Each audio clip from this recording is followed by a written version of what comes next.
Listen, I need to speak to you, to all of you. It would be unconscionable of me to remain silent. What happened? There's no need. I trust you, Gale. I appreciate it greatly, but I can no longer keep you in the dark. Okay. You have to know who I was.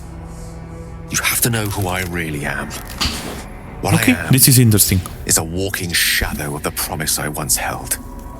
I'm what one might call a wizard prodigy, who from an early age could not only control the weave, but compose it, much like a musician or a poet. Such was my skill that it earned me the attention of the mother of magic herself, the Lady of Mysteries, the goddess Mystra. She revealed herself to me and she became my teacher. In time, she became my muse, and later even my lover. What the hell? Very strange. Okay. Okay, so are you telling me you made love to a goddess? Oh, yes. We enjoyed each other's company. Body, mind, and soul. But even so, I desired more. What the hell? See, no matter how powerful a wizard we mortals can become, we never scratch more than the surface of the weave. Mystra keeps us in check. There are boundaries she doesn't let us cross. Yet, every time I was with her, I stood on the precipice, gazing into the wonders that lay beyond.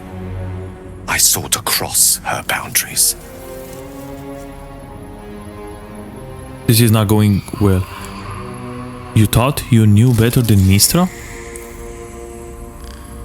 Okay, I don't want to make him mad. What my character will say. How exactly did you try to cross those boundaries? I tried to convince her. I pouted. I pleaded. Swore my ambition was only to serve her better. She only smiled and told me to be contented. Because she's right. Inconceivable as it seems to me now, I shared a bed with a goddess, and yet I wasn't satisfied. So I sought to prove myself worthy to her instead. We come now to the crux of my folly. Shall I share the story behind it, or would you rather head straight to its sordid finale? Of course, for you guys, I want to see the old story. I'm intrigued. Tell me all. Very well. Here goes. Once upon a very long time ago, a mighty lord lived in a tower. A flying tower, to be precise. I'll save his history for another time, but the gist of it is that he sought to usurp the goddess of magic so that he could become a god himself. He almost managed, but not quite, and his entire empire, Netheril, came crashing down around him as he turned to stone.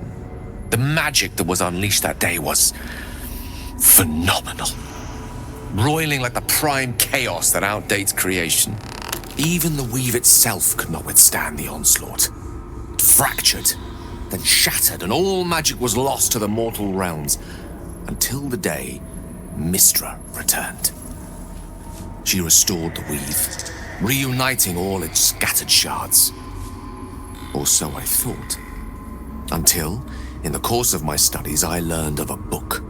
A Netherese tome in which a piece of the fractured weave had been sealed beyond her reach.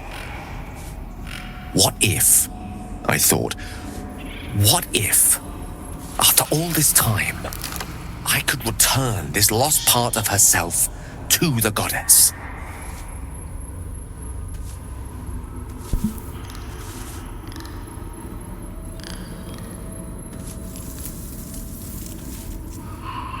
I guess you rule out flowers and chocolate all together then? You know me. My gestures can never be grand enough. I was certain that this deed of raw power, draped in romance, would convince Mystra to take me by the hand and welcome me into her hitherto forbidden domains. I was mistaken. I obtained the fabled book and took it into my study. As for what happened next, here. Place your hand over my heart. Let me show you.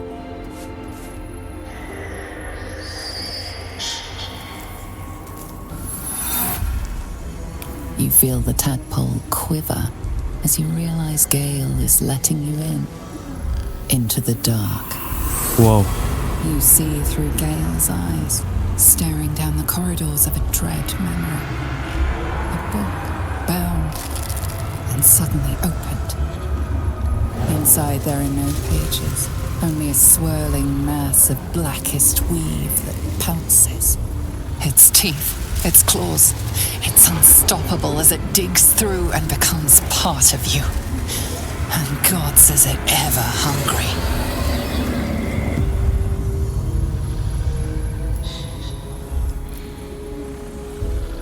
How are you still alive, Gale? Thankfully, the moment I absorbed the fragment wasn't enough to kill me outright. It was only the beginning.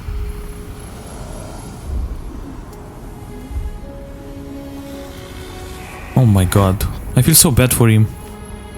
This Netherese blight, this orb, for lack of a better word, is balled up inside my chest. And it needs to be fed.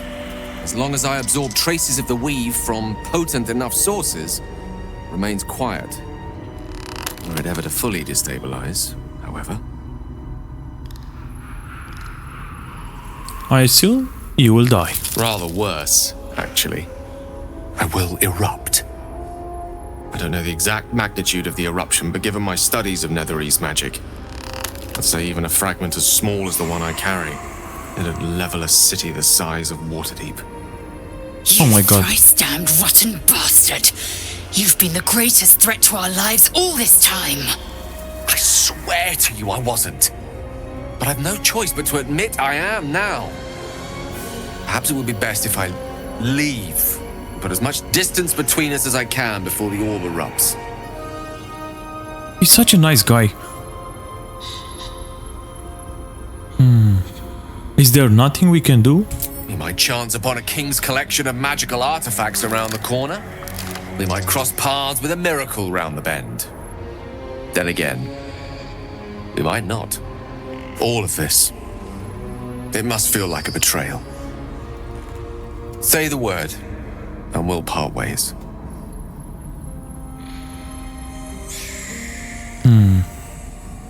I would hear what the others say first. You'd even consider letting him stay! We must be rid of this menace! You're stupid. I'm in two minds. And frankly, don't care a great deal. Either decision is fine by me. I like her.